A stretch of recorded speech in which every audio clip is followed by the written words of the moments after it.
Welcome to another season of W&L Sports Weekly. I'm Jeremy Franklin. On our first show of the new school year, we'll speak with volleyball coach Bryan Snyder, football captain Brandon Taylor, and field hockey captain Candice Stefanic. But first, a quick look back at the weekend in Washington Italy athletics. Men's cross country opened up the season with a second place finish at the Sewanee Invitational. The Generals came in fourth in the women's meet. Men's soccer picked up a 2-1 road win over Catholic, while the women's team defeated Greensboro 7-0. Football dropped its season opener to Averett 20-17. Field hockey wrapped up a long trip through Kentucky and Tennessee with a 2-1 loss to Rhodes and a 4-2 victory over Sewanee. And the volleyball team went 4-0 at the W&L Invitational, scoring wins over Marietta, Birmingham Southern, Southern Virginia, and Maryville. I'm joined now by volleyball coach Bryan Snyder.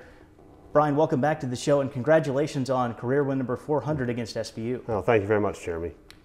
The Generals are now 7-1 on the season. The only loss was a true road match against a ranked Christopher Newport team. How pleased are you with the way that the team has begun the new year? I've been very pleased so far. I think both weekends we've played progressively better in each match. I think the first weekend at Christopher Newport, we got better each time we went on the court. And then when we came back out this past weekend, I think we maybe slipped back a little, but not back to where we started. And then we got better once again throughout the weekend. And the wins over Birmingham Southern and Maryville were key regional wins, so very pleased with the results there, and I've been very pleased that we've gotten a lot of contributions from a lot of different players. So far so good. You lost two record-setting senior captains in M.A. Bowles and Megan Molesky. Inevitably, the team's going to look different in 2014. What has changed for the Generals on the court? I'd say a little bit of everything. Obviously, anyone who knows anything about volleyball knows that the last couple of years we'd run sort of a non-conventional offensive style with only one middle, and we had Megan blocking in the middle and setting. And so this year we've gone back to a more traditional 5-1 offense. We have two middles out there, so we're getting a lot more offense from the middle. So that's one thing I think that stands out right away. I think we're a little bit better of a blocking team this year in the middle and on the right. We're struggling a little bit on the left with our blocking, so it's an area that we need to improve on. But really every year is different, no matter whether you have a lot of the same players back or not, because each year a player gets older, they improve in some areas. Maybe they come back in better condition or worse condition. So every year you always have new challenges, and you try to figure out what your strengths and weaknesses are, and coach to highlight the strengths and then work to bring up the weaknesses. You talked about getting contributions from all over. There are 19 players on the team this year. How do you handle such a big roster? It's really not that difficult. It's actually helped us because I really like to run a fast pace of practice. And so we're able to do that this year without worrying about overworking people, because we have enough people for drills to continue to go quickly, for us to do a lot of fast-paced stuff, but everybody can still get rest. The fact that we have 5 middles this year has been huge, because our middles just get worn down so much with the training that we do. So, I think it's difficult from maybe a playing time standpoint, because we obviously can't play 19 players every match. So we just try to make the practices as competitive as possible. Everyone knows that they're going to have opportunities to earn playing time if they work hard in practice and if they produce. And then, probably the other toughest part is trying to get individual sessions in with 19 different players and weekly meetings in with 19 different players. So that takes a lot of time, but it's what I love to do. So the more time I can spend coaching players and coaching the team, and the less time I can spend in my office doing other stuff, that's fine with me. The Generals head to Bridgewater this weekend. Then you have a 2-week homestand that includes your first 5 ODAC matches of the season. What is the team looking to accomplish during this time? Well, still we're kind of early in the year. We're just trying to get better. We're trying to be more consistent across the board. I think we have statistical goals that we set for ourselves that we want to achieve in every match. And we went back yesterday and looked at what we did this past weekend, and we hit pretty much each one of our goals at least once, but not all in the same match. So it seems like we're doing something well in one match, something else well in a different match. So it's trying to bring the consistency up of the execution. Obviously, we want to try to get off to a good start in the ODAC. Those matches are very important with the way our tournament format is. We want to get the highest seed possible so we can at least get a home game in the quarterfinals, and if things work out, we can host the semis and the finals as well. So every match is equally important, whether it's in September or November, and so we have to take them all just like they're our championship match of the year, and that's how we're going to approach it, and hopefully we can just keep getting a little bit better each time out on the floor. Bryan, thanks for joining us. Best of luck this year. Thanks, Jeremy. With me now is Brandon Taylor, senior football captain from Dinwiddie, Virginia. Brandon, welcome to the show. Good to be here. I know the loss at Averett was a disappointing way to open the season for Washington and Lee. What kind of positives can you pull out of Saturday's game? There's definitely flashes of the team we can be in that game. I mean, we have one defensive 3 and out, but that series, like that's who we want to be, like defensively pressure-wise. Offense, like our first drive, that's like classic W&L. We like half the first quarter, we control the rock and we drive and score. You know, the speed on the defense was pretty much what we've been seeing all off preseason and what we're working towards. So it wasn't what we wanted, but it's definitely, we're right there. Just little mistakes, like Coach Abel was saying at the end. It's like little mistakes kept us from winning that game. And even as terribly as we played, we still had a chance to win it there. So you started strong safety for the Generals. Number 2 on the depth chart is your twin brother. What's it been like to play college football with Joseph? It's been awesome. It's kind of like we're still like in high school doing the same thing.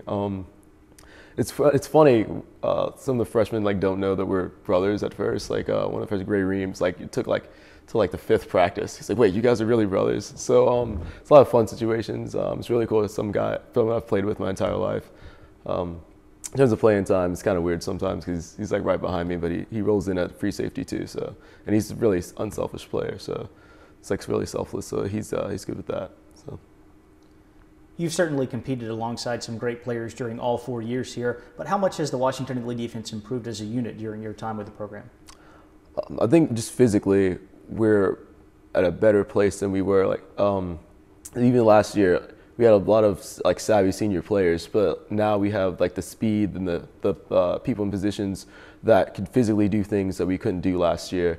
Even like the mantra my freshman year was like bend don't break, let the offense run down the clock, score a bunch of points, and we'll win the game. And now it's like if they don't score, we'll win. So I think that right there in a nutshell wraps up how our defense has progressed. My 4 years being here, we're a much more dominant force in the field, and I think we'll continue to do that. Washington and Lee travels to Sewanee this week, and you didn't face Center in the home opener before your open date and the start of ODAC play. How important are these next 2 weeks for the Generals? Especially since it's a young team, I think these next 2 weeks will really define how we will progress as the rest of the season goes. So we need to, because after a tough loss like that, whether we bounce back, fight our way up and take 2 big wins, or if we let it slip through the cracks, either way, we'll say a lot about how the season will progress. I mean, I don't have any doubt though. I think we'll pull it through. We're a good group of kids. So. Brandon, thanks for joining us here. Good luck this year. Yeah, thanks. I'm joined now by Candice Stefanic, senior field hockey captain from Berwyn, Pennsylvania. Candice, welcome to the show. Thank you so much. The Generals are coming off a difficult 5-15 season, but you're 4-1 through the first week and a half of the new year. Has the fast start surprised you, or did you anticipate a better start to 2014? I really don't think we could have anticipated anything better. It's been incredible. Having 4 wins already is just fantastic, and we've already scored, a lot more goals than this point last year. So we're just really hopeful for this season. I think we're gonna completely turn things around, and the start, I think, was definitely reflective of the new team this year. So it's been good. Offensive production is up, as you suggested. What else is working well for the Generals on the field so far? Well, definitely, we're scoring a lot more, so that's really good. And defensively, we actually redesigned our defense in the spring. So we're now playing a zone defense instead of man-to-man, which is working a lot better. As a forward, I am not really that involved in defense, but I do know that it's working, and we're getting the ball up in the offensive end a lot more, just getting a lot more opportunities offensively. So I think, it all starts with the defense, obviously. So we're just really gelling as a team. It's been really great, connecting all over the field. You suffered a very serious injury during the off-season. How satisfying is it for you to be back on the field at the start of the new year? It's amazing. I feel so grateful that it worked out how it did. I was told right after my accident, there's no way that I would be on the field. So, being able to come back and sort of, proving everyone wrong, like I am tough, and I did make a really quick recovery, was really satisfying, and scored my first goal against Johns Hopkins, and it felt really good, and kind of just officially I was back. So it was really nice. What does the team need to do to sustain the current level of play throughout the course of a long season? I think we need to stay focused on our goal. We really want to win ODEX this year, and I think we have a really good fighting chance. Beating Johns Hopkins was incredible. It had never happened in the history of our program, so that was really exciting. And I just think we need to stay focused and keep that fire that we started out with this preseason, and just stay focused on our goal. Candice, thanks for joining us. Best of luck the rest of the season. Great. Thank you so much for having me. It's time now for a look at the upcoming weekend.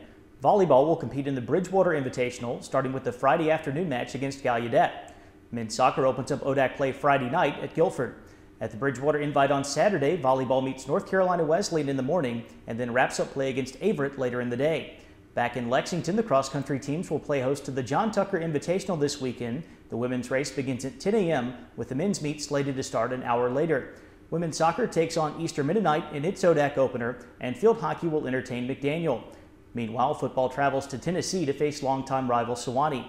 And the tennis teams begin their fall schedules this weekend, heading to Fredericksburg for the Mary Washington Kickoff Classic. For W&L Sports Weekly, I'm Jeremy Franklin. Thanks for watching.